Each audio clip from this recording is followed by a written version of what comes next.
Fabien Reynaud. J-40 avant le premier tour des élections présidentielles. Et le sujet qui fait débat dans cette campagne, bien sûr, c'est la guerre en Ukraine. Tout le monde a un avis, comme le Covid. Oui.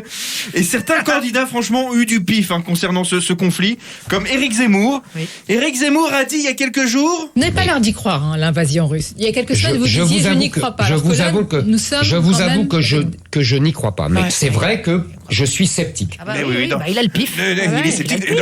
Dans le milieu, on l'appelle la fosse. Il a eu du pif, mon Ricou, car quelques jours après, il prenait la parole pour dire... La guerre frappe une fois de plus le sol de notre continent. Ça, c'est du pif, mon Ricou. Mais la personne, quand même, qui vous a fait mourir de rire sur les réseaux sociaux, c'est quand même Valoche, Valérie Pécresse. Écoutez comment elle veut arrêter cette guerre. Nous devons tout faire pour éviter cette guerre. Et aujourd'hui, on doit condamner absolument fermement pour éviter l'escalade de ce conflit et dire à Vladimir Poutine, maintenant, c'est stop. C'est stop. Oh là là, elle n'est pas il a contente. peur. Elle n'est pas contente, la dame. Je peux vous dire que Vladimir Poutine, il est comme ça. il a les fesses qui font bravo. Non mais tu vas voir. Non mais à Vladimir, on va lui envoyer Super Nanny. Il va pas faire le malin. Non. Tu te tais maintenant. Tu arrêtes de pleurer, sinon on va dans la chambre réfléchir. Vladimir. Tu files te tu arrêtes coucher. de pleurer tout de suite. T'arrêtes, Vladimir. File te coucher. Voilà. À 3, on arrête la guerre. Attention. 1, Attention. 2, Attention, et 3. Il s'est endormi sur le bouton. Cette guerre, non mais c'est vrai que c'est le sujet le plus commenté en ce moment sur les réseaux sociaux et c'est normal, ça nous préoccupe et chacun tente de trouver des solutions. Alors il y a plein de trucs sur Twitter. L'internaute Rosa m'a posté. Je vais demander à ma mère d'appeler Poutine. Si tout va bien, au bout de 2 heures de monologue, le mec sautera par la fenêtre. Tu vois, c'est pas mal.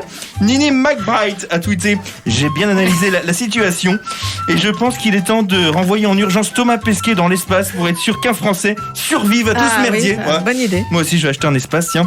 Un internaute a posté: en cas d'attaque nucléaire, j'imagine bien, le discours de Jean-Michel Blanquer.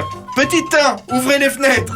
Petit 2, on maintient les écoles ouvertes. Tu vois, tremble, Poutine, il est pas bien. Il est pas bien. Et un autre internaute a posté: faut voir le bon côté des choses. Finalement, on ne va pas mourir du Covid. Non. Eh mais ouais, c'est pas con. Voilà, restons positifs dans ce monde de brutes, non d'une pipe en bois. Et on parle de l'Ukraine, de la Russie, tout ça. Mais de la Russie, ça sent le Russie d'ailleurs là-bas. Il n'y a pas que ça dans l'actu. La preuve avec la une du journal Ouest France. Il y a quelques jours, le journal avait mis en une, marqué en très gros, donc invasion russe, 100 000 civils ont fui l'Ukraine, donc c'est logique. Et juste en dessous, la même taille, c'était marqué en très gros, à Tréguier, conflit pour une pelle de jardin empruntée sans l'accord de son voisin. Désolé, mais voilà, dans cette histoire de pelle, cette histoire de pelle est quand même plus importante que cette guerre. Et si je peux me permettre, bravo quand même à Ouest France. Ouest France qui vient de mettre un bon râteau à Poutine. Retrouvez tout France Bleu sur francebleu.fr.